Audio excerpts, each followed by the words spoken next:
Hello नमस्कार। मैं कपिल शर्मा आप सभी का अपने यूट्यूब चैनल कपिल क्लासेस में हार्दिक अभिनंदन करता हूं। आपको पता है चाहे आईसीटी हो या हायर एजुकेशन हो, दोनों में abbreviation is the most important topics. यहाँ से 2 से 3 क्वेश्चन कवर होंगे ही होंगे। मैं आपसे आज हायर एजुकेशन से संबंधित एब्रीवेशन करेंगे, उस पर हम चर्चा करेंगे। लगातार अपने आप को मोटिवेट रखिए, लगातार ज़िंदगी में आगे बढ़ने का प्रयास कीजिए, ज़रूर सफल होंगे। Motivation he is the best power होती है ज़िंदगी में आगे बढ़ने के लिए, आप सभी को पता है। चलिए शुरुआत करते हैं आज की abbreviation related to higher education. आज हम एब्रीवेशन करेंगे किससे संबंधित? हायर एजुकेशन से। पहली एब्रीवेशन है कौन सी? AICTE। इसका पूरा नाम क्या होता है? All India council for technical education. क्या होता है? All India council for technical education. तकनीकी क्षेत्र में जो काम करते हैं, जैसे कि हमारी पॉलिटेक्निकल्स हो गए, ITI IIT जैसे उच्च संस्थान हो गए, उनसे संबंधित ये संस्था है। दूसरा क्या है? AC। इसका पूरा नाम क्या होता है? Academic council. चौथा कौन सा है?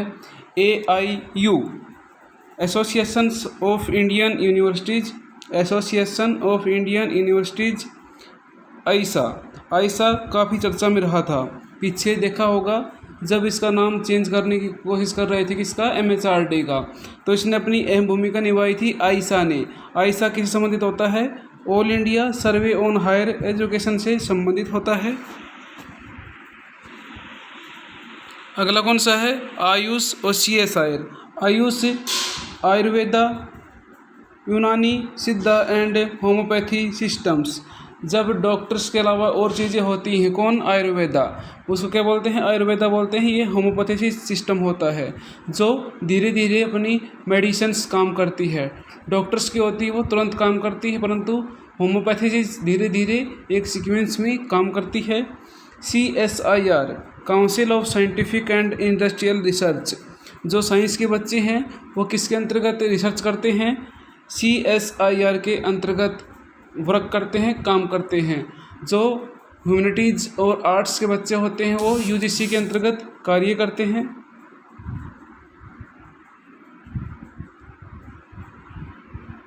अगला है कैब। क्या है? Cab, central advisory board of education. क्या नाम होता है? सेंट्रल एडवाइजरी, सलाहकार एक समिति होती है, कौन सी? एजुकेशन से संबंधित।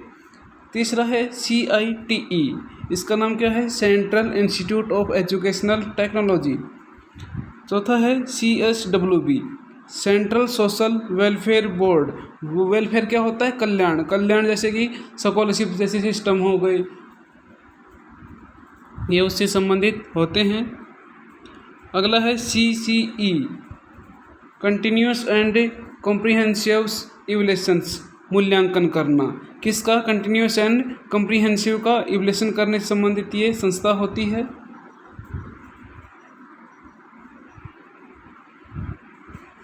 अगली कौन सी है?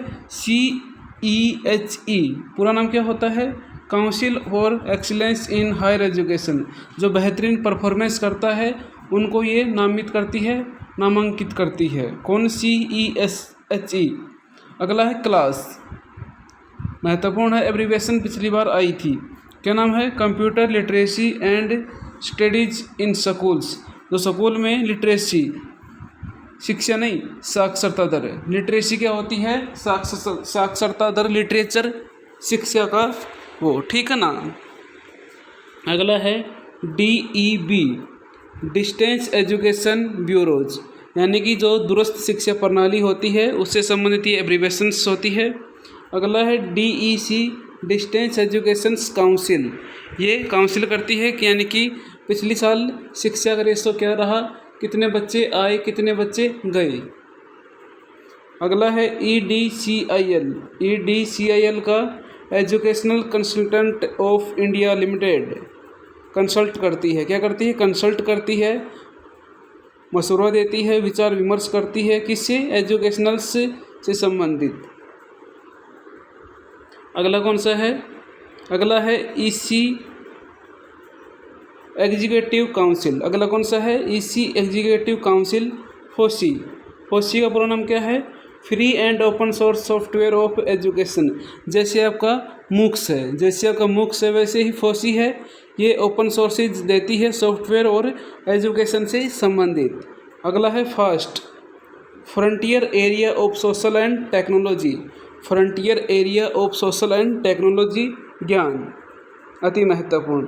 ग्लोबल इन्वाइटेडीज ऑफ एकेडमिक नेटवर्क, यानी कि पूरे ग्लोबल है उसका क्या करना है? एकेडमिक नेटवर्क को स्थापित करना है। किस प्रकार से हम GER को बढ़ाते हैं उसी प्रकार से अपने क्षेत्र को विस्तार पूर्वक करती है। HEFA, higher education financing agency. जितना भी आपका फंड आता है, जितना भी आपका फंड से इशू होता है, जारी होता है, वो किसके द्वारा होता है? हाइफा के द्वारा जारी होता है। IMprint, इम्प्रिंट का मतलब क्या होता है? इम्प्रिंट का मतलब होता है imprinting research innovations and technology. जो रिसर्च के क्षेत्र में नई नई खोज करते हैं, नूतन खोज करते हैं तकनीकी क्षेत्र में, उनको ये बढ़ावा देता है। कौन? Imprint. IUC, inter university centre. Inter university centre जैसे इग्नू के अलग अलग क्षेत्र में सेंटर्स हैं, उनको ये स्थापित करता है। कौन? IUC। अगला कौन सा है? ICHR, Indian council of historical research. जो आपका ऐतिहासिक रिसर्च है उसको क्या करती है ये? उसको काउंसिल करता है। कौन? ICHR। अगला है ICPR, Indian council of Philosophical Research. Philosophical दार्शनिकता के क्षेत्र में, जैसे क्या कि PhDs वगैरह हो गए। IIAS, Indian institute of advance studies. ICSSR, Indian council of social science research, सामाजिक रिसर्च के संदर्भ में काम करता है। IISCR, Indian institute of science educational and research के क्षेत्र में ये कार्य करता है अपना। अगला है IIT, Indian institute of technology. Indian institute of technology IIT का पूरा नाम ये होता है IIM। अब की बार NIRF की रैंकिंग में जो मैनेजमेंट का क्षेत्र होता है उसमें टॉप किसने किया था? IIM अहमदाबाद ने टॉप किया था। इंडियन इंस्टीट्यूट ऑफ मैनेजमेंट इसने टॉप किया था भाई अब की बार। इम्प्लीमेंटी, ये किस संबंधित है? ये लाइब्रेरी से संबंधित है। कौन सा है ये? ठीक है ना। ये इन्फॉर्मेशन जनरेट करता है, किससे संबंधित? लाइब्रेरी से संबंधित इन्फॉर्मेशन को जनरेट करता है।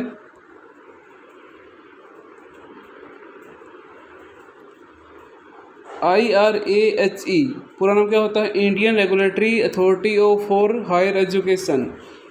IQA, क्वालिटी एश्योरेंस, किससे?